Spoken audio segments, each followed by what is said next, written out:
A Polícia Federal vai para o contra-ataque e vai atrás dos foragidos. Procurador-Geral da República, mostrei na live de 12h30 para vocês, disse que está cumprindo o seu papel de titular e de privativo da ação penal e que está cumprindo o seu papel. E que todos aqueles que aprontam têm que ser responsabilizados, notadamente quem está numa estrutura de poder ou teve numa estrutura de poder. Mostrei na live de 8h30 ele falando mais ou menos isso, em apertada síntese. E Alexandre de Moraes já intimou a galera para apresentar a defesa. Entendeu, meu querido? E vamos ver o que vai dar. Posso garantir que anistia não haverá. Enquanto isso, olha a treta aqui, olha a treta, olha isso aqui. José Missionário Olímpio assumiu o mandato em 21 de março e diz que não nomeou ninguém porque o gabinete é de Eduardo. Eduardo Bolsonaro segue mandando em gabinete e nomeou dois assessores após afastamento. Uai, e pode isso, Central? Eduardo Bolsonaro, você sabe, foi para os Estados Unidos. Não aguentou a pressão, minha opinião. Minha opinião, posso dar minha opinião? Tô no meu canal, dou minha opinião. Fica quem quer, quem não quer fica chorando aí. Aliás, vai ficar chorando até quando? O Eduardo Bolsonaro, zarpou para os Estados Unidos. Abandonou o cargo, ele pediu licença por interesse particular. E ele pode, André? Pode. Ele tem direito a essa licença por 120 dias. Licença por interesse particular. Aí ele perde o salário dele e toda essa situação. Mas aqui, segundo... Foi... Aonde que estava isso aqui? Na Fórum? Segundo a revista Fórum aqui, continua tudo do mesmo jeito. Os assessores é de Eduardo Bolsonaro, tudo de Eduardo Bolsonaro, e tal coisa, né? E o missionário José, que assumiu no lugar de Eduardo Bolsonaro, pelo jeito, é apenas um fantoche. É apenas um fantoche. Vou contar uma história para vocês. Eu não sei se é o caso aqui, mas o que eu vou contar para vocês acontece na realidade. Tem o titular e tem o suplente. Quando o suplente é poderoso, alguma situação assim, muitas vezes o titular se afasta para dar a oportunidade do suplente pegar o cargo. Mas aí é tudo uma estrutura de um factoide, porque os assessores, tudo continua do titular, entendeu? É só um favor que é feito. O problema, e se existe alguma ilegalidade nisso, André? A priori não. Não vou mentir. A priori não tem nenhuma ilegalidade nessa estrutura. Agora, se houver troca de favores, se houver algum sentido, né, de desvio de finalidade, para um recuar e o outro entrar, aí é crime. Aí é crime de responsabilidade, aí entra nos crimes contra a administração pública e é safadeza e maracutaia, não é? E eu acho que todos esses vieses têm que ser o quê? Observados. E é atrás do lastro probatório que pode acabar chegando na Arapuca. Arapuca que eles fizeram para eles mesmos. Porque, meu querido, tenha paciência, né? O cara abandonou um cargo de 47 mil reais. É uma licença sem remuneração. Ele vai viver de quê lá? Ou será que ele tem outras fontes? Empresa lá, nos Estados Unidos? Empresa de quê? Que eu sempre falo para vocês, dinheiro não nasce em pé de árvore, senão todo mundo plantava dinheiro no pé de árvore. O dinheiro tem que ter uma fonte. Tem que ter uma fonte. E qual que é a fonte dessa estrutura aqui? De se afastar do cargo? Tem que ter um lastro, inclusive financeiro. E pelo jeito aqui, isso aqui tem o quê? Orelha de porco, focinho de porco e rabo de porco. E se quando for ver, vai ser uma feijoada todinha. É uma vergonha, viu? Enquanto isso, marido de Débora do Batom conta como a mulher foi abandonada pelos patriotas. Marido de Débora não aguentou. E agora está expondo que ela foi usada, foi manipulada, usada, levada para o matadouro no dia 8 de janeiro e foi abandonada. Isso que aconteceu com Débora e que o marido dela está tendo coragem agora de expor, você conta, eu conto. Aconteceu com todos. Aliás, quase todos. Porque tinha uma trupe ali violenta e perigosíssima. Mas a grande maioria foi levada como gado para o matadouro no dia 8 de janeiro. E a posteriori foi o quê? Abandonados. É o caso dela. Foi abandonada pelos patriotas. Foi abandonada pelo cabeça Jair Messias Bolsonaro. Isso aqui, ó. E parabéns pro marido dela que tá tendo coragem de falar, porque a maioria não tem coragem de falar. A maioria se cala. Eu não tô falando dos radicais, não, que tem uns radicais aí que para eles ainda é tiro, porrada e bomba. E que estão prontos para aprontar de novo. Por isso vai pra papuda de novo. E o que eu acho? Eu acho é pouco. Não foi falta de aviso. Eu avisei, você avisou, muita gente avisou, gente, não se envolve com esse povo, com esse fanatismo religioso, que mistura política, mistura religião e mistura militar. Isso é golpe, isso é fascismo e tal. Jesus não se mistura com isso. Jesus é outra coisa. Jesus é paz e amor. Jesus não quer saber de maracutaia desse reino aqui, não. Jesus é outro reino. Mas não. E grandes responsáveis por isso é quem? Mercenários da fé. Também. Né, Silas? Que fazem dos púlpitos de adoração verdadeiros palanquetes de negociatas, de manipulação de massas, de mentes, através da fé, da boa fé e do nome de Jesus. Inclusive, eles agem orquestradamente, né? Quando eu falo para vocês que agora eles estão divulgando que o Supremo não pode analisar inconstitucionalidade, analisar a PEC, que é mentira, eles falam concatenadamente. Olha o que o Silas Malafaia falou. Inclusive, Silas Malafaia fez cirurgia. Eu fico... Não, eu não gosto de fofoca. Eu não gosto de fofoca, mas eu fico pensando, gente, segundo a ótica, né, de alguns evangélicos, não são todos, é claro. Eu acredito que até a maioria não é, só que ela é calada, né? Esse é o problema. Eles fizeram a manifestação. Logo depois da manifestação, o Bolsonaro foi parar no hospital.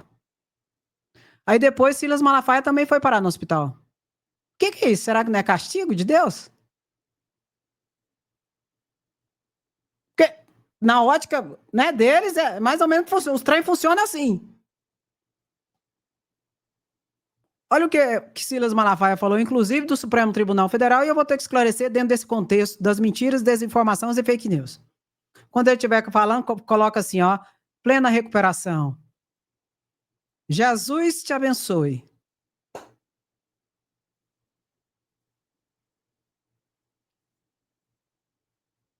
E sem anistia, por gentileza. Tá com fome? Toca o dedo aí, moço. Deixa de ser besta. E vamos para frente. O protagonismo pertence ao Congresso Nacional. É uma atribuição exclusiva do Congresso fazer leis. Nós não estamos vivendo uma juristocracia. Ah, não. Por favor, me conta uma novidade. É óbvio, é óbvio. É óbvio que o parlamento faz a lei. Mas é óbvio, ou pelo menos deveria ser óbvio. Parece que não é tão óbvio assim, que o Supremo interpreta a lei e diz se ela vale ou não. Inclusive, proposta de emenda à Constituição, inclusive emenda à Constituição. Mas essa parte você não conta, né, Silas? A mesma lorota, a mesma conversinha que tá aí nas redes sociais das redes bolsonaristas. Vamos terminar aqui? Se recupere logo, viu, Silas? Jesus abençoa, Jesus abençoa, Jesus é bom. Jesus é muito bom, tão bom, que nos livrou do inominável, do inelegível, daqui a pouco presidiário, em outubro de 2022. ouviu as nossas orações. Glória a Deus, teve misericórdia. Jesus é mais. Aleluia, Senhor. Vamos continuar aqui com a conversa. Mas uma democracia. Olha o que está acontecendo no Brasil. Parabéns, deputados. Assinem a urgência do projeto da anistia. Pertence a vocês, a deputados e a senadores, decidirem isso. Isso é uma conversa de um jogo político vergonhoso de subserviência ao STF. Opa, não, falou errado agora. Pastor, falou errado. Não pertence aos deputados, não. Pertence a Jesus. É Jesus que vai mandar. Porque Jesus tem todo o poder. É Jesus que vai mandar se vai ser aprovado ou não o PL da anistia. E ser contra ou eu conto, porque eu conheço Jesus. Jesus vai falar assim, ó. Dei a César o que é de César e dai a Deus o que é de Deus. Pegou o código? Pois é. Isso é divino. Por isso coloquei sem anistia. E não adianta vir com essas lorotas para ninguém não enganar, que o verdadeiro cristão não é enganado pelos bolsonaristas. Sabe por quê? Porque ele lê, porque ele estuda a Bíblia, porque ele não é enganado por falsos profetas com discursos falsinhos, facílios, não. Aqui não, Jacaré. Aqui não vai ter sucesso, nem êxito nenhum. E por falar nisso, vamos colocar aqui a manifestação do ministro Gilmar Mendes em Harvard, que eu mostrei para vocês, a manifestação do Andrei Rodrigues, diretor-geral da Polícia Federal, falando de todo o trabalho da Polícia Federal, e do PGR eu mostrei na live de 8h30. Agora eu vou mostrar a fala do ministro Gilmar Mendes, lá em Harvard, falando exatamente de toda a situação do papel do Supremo Tribunal Federal, que vai colocar a organização criminosa, uma das mais perigosas, na cadeia, junto com o Bolsonaro, que é o grande líder chefão, que virou chefinho agora. Eu já vou fazer essa pergunta logo, porque seria impossível ela não aparecer, né? A gente vive um momento em que o Supremo é visto, por parte da opinião pública, como uma instituição que hoje tem extrapolado sua função. Então, há quem diga que hoje em dia a gente ouve falar mais dos 11 do Supremo do que dos 11 da seleção brasileira, ou até que o Supremo está legislando. Eu queria ouvir do senhor, não como ministro, mas como jurista, ao que o senhor atribui essa percepção. Bom, todos sabem que a seleção brasileira não está indo muito bem, então...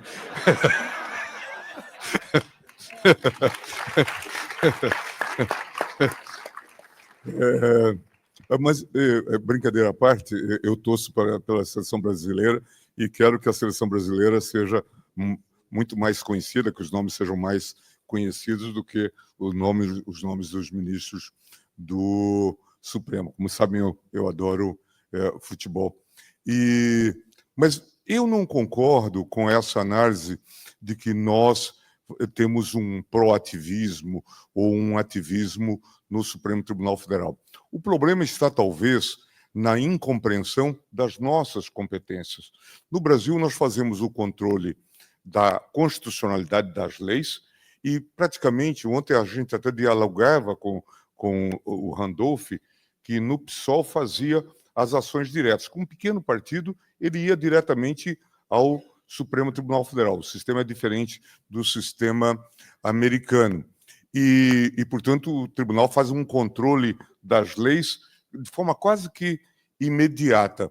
Na Alemanha, a oposição, um terço do parlamento, às vezes, tem o direito de impugnar leis. E quando um debate se encerra, as pessoas dizem: nós nos vemos em Karlsruhe. Karlsruhe é a sede da corte lá na Alemanha. Wir sehen uns in Karlsruhe.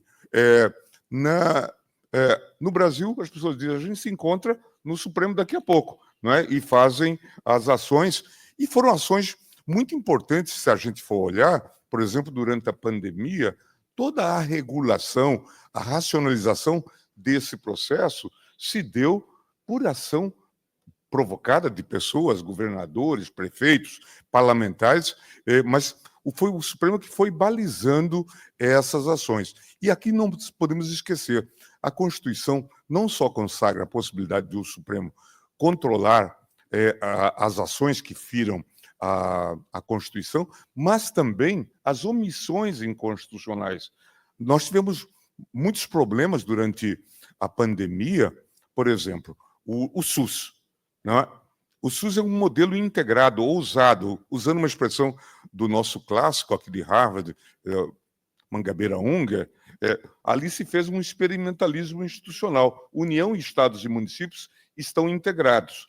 Mas vem a pandemia e o governo federal se ausenta do processo de proteção.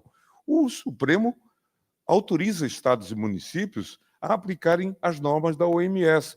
E por isso, talvez, o Supremo tenha sido acusado de estar interferindo em políticas públicas. O problema é que, se o Supremo não tivesse interferido, nós teríamos tido, talvez, um caos ainda maior. Não nos esqueçamos nunca. Tivemos 730 mortos, mais ou menos. Poderíamos ter atingido algo maior. E vejam uma coisa curiosa. As pessoas falam de ativismo, mas foi uma liminar do ministro Lewandowski que determinou que se iniciasse o processo de imunização. E deu prazo para o governo, porque já com as vacinas agora da Pfizer, Moderna e outras, o governo relutava em comprar as vacinas.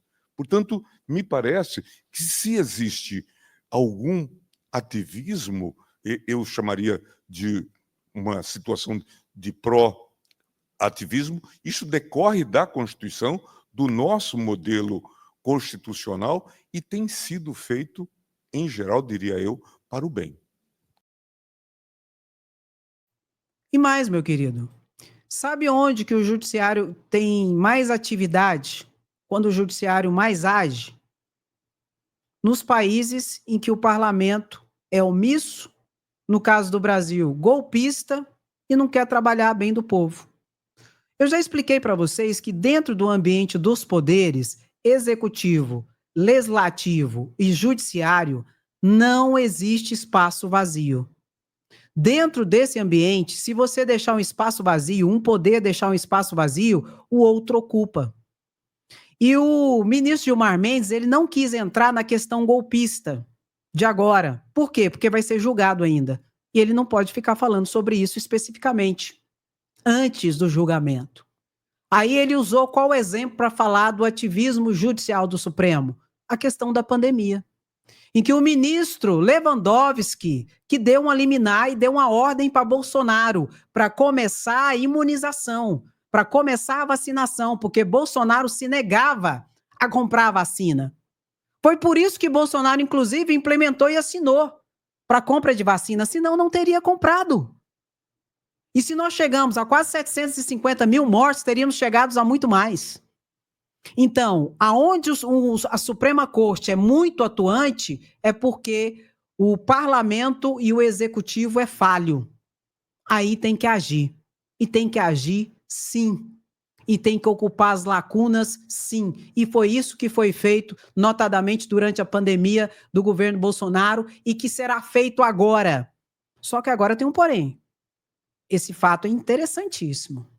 Agora não tem lacuna da lei. Tem lei hoje no Brasil que diz que tentar derrubar um presidente eleito é tentativa de golpe.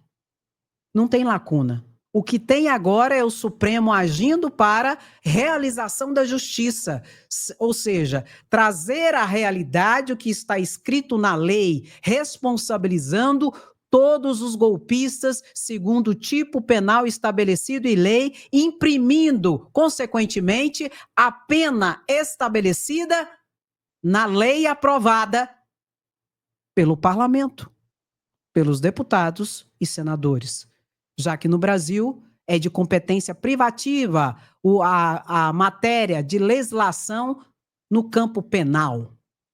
Quem fez a lei, André? Deputados e senadores, sancionada pelo presidente da República, que inclusive à época era Bolsonaro, que diz que tentar depor um presidente eleito é tentativa de golpe. Pena, reclusão, tal e coisa. E o Supremo vai trazer isso à realidade. Então a gente tem que ter muita consciência de tudo isso para não ser enganado e manipulado pela essa extrema-direita que trabalha notadamente com desinformação, tentando enganar as pessoas de toda a monta, com mentira, com fake news, com teoria de conspiração e uma série de situações que não nos engana. Inclusive, Bolsonaro está na UTI e não tem muito prazo para sair de lá. Vai ter todo o tratamento que tem que ter. Até porque ele tem plano de saúde vitalício pro resto da vida dele. Assim como deputados e senadores têm. Mesmo depois do cargo, sabia? Pois é. Mas Leonel Hadi falou sobre isso. Vamos ver aqui? Bolsonaro passou mal, pessoal, e mais uma vez teve que ser socorrido no Rio Grande do Norte, e graças à nossa governadora do Partido dos Trabalhadores, do PT, Fátima Bezerra, ele foi transportado de helicóptero. Enquanto tem bolsonaristas que querem a morte do presidente Lula, Bolsonaro está sendo salvo pela nossa grande governadora. Mas eu quero chamar a atenção o seguinte: às 10h09 da manhã, o STF publicou o acórdão, a decisão que tornou Bolsonaro e mais 7 pessoas réus de fato no processo da tentativa de golpe de Estado. E você está lembrado de quantas vezes o Bolsonaro utilizou essa historinha do hospital para se safar de acusações? Presta atenção. 2019, caso do Flávio Bolsonaro e do Queiroz, da rachadinha. Um dia depois da denúncia, o que ele fez? Baixou o hospital com dores abdominais e foi fazer uma cirurgia. Ainda em 2019, a Polícia Federal investigava o Flávio Bolsonaro, os filhos do Bolsonaro, em relação à rachadinha, e ele mandou o Moro trocar o chefe da Polícia Federal, te lembra? E o Moro não fez. E aí ele caçou o Moro e começou a brigar com o Moro. E um dia depois que tudo veio à tona, que ele queria mudar a chefia da Polícia Federal para blindar a sua família e que o Moro provavelmente sairia do governo, o que ele fez? Foi parar no hospital. Já em 2020, a revista Cruzoé fez a denúncia famosa da Michele Bolsonaro, 89 mil reais recebidos pelo Queiroz, lavagem de dinheiro, rachadinha, lembra disso? Qual foi a resposta do Bolsonaro em 2020 a partir dessas denúncias? Foi parar no hospital. Em 2021, CPI da Covid pediu prorrogação e iria denunciar todo mundo, inclusive o Bolsonaro, e quando foi prorrogado o prazo, o que aconteceu com o Bolsonaro? Você vai me dizer, não eu? Sim, ele foi internado. Em 2022 tivemos chuvas na Bahia com vários deslizamentos, dezenas de mortos. Bolsonaro passeava de jet ski, fazia aglomeração durante a pandemia e depois, quando acabaram as férias dele e as pessoas estavam atoladas na Bahia e ele foi cobrado, adivinha o que ele fez? Quando viu que ia ter um desgaste político muito grande, voilá, ele se internou novamente. Ainda em 2022, tivemos denúncias sobre o MEC, que inclusive o ministro acabou se afastando porque seria investigado por graves casos de corrupção na educação. Quando essa denúncia veio à tona, meu amigo, eu não preciso dizer o que aconteceu, né? E agora, meu amigo e minha amiga, a cereja do bolo, a parte mais relevante. Horas após a tentativa frustrada do golpe de Estado no Brasil, quando ele já estava lá nos Estados Unidos e tudo apontava para a responsabilidade do Bolsonaro nesse caso, que aconteceu com o Bolsonaro, ele se internou mais uma vez. Então não vamos cair nessa, meus amigos e amigas, porque o Bolsonaro não presta. Resistimos até aqui, agora é hora de derrotar o fascismo. Ninguém faz nada sozinho, até a vitória sempre. Gente, aí é complicado, né? Fujão, né? Fujão, cagão e tal coisa. Não tão cagão, mas muito fujão, covarde. E tem que ficar de olho nesse povo, porque eu vou falar uma coisa pra vocês. Anistia não vai ter, não. E o pau tá quebrando. E o que eu acho? Eu acho é pouco. Por isso, meu querido, Lula em 2026 é tetra. Bota, bota, bota e toca, toca, toca. Sem anistia, queremos justiça, somos resistência. Toca o dedo no like, curta, comente e compartilhe. Quem gosta fica, curte, comenta e compartilha. Quem não gosta, vá te lascar. Muito obrigada pela tua presença, sapiência, resistência, viu? Beijo no seu coração, até a próxima live, se cuida, tchau, tchau. Fui, mas eu volto. E aqui é Sem Anistia. Beijo.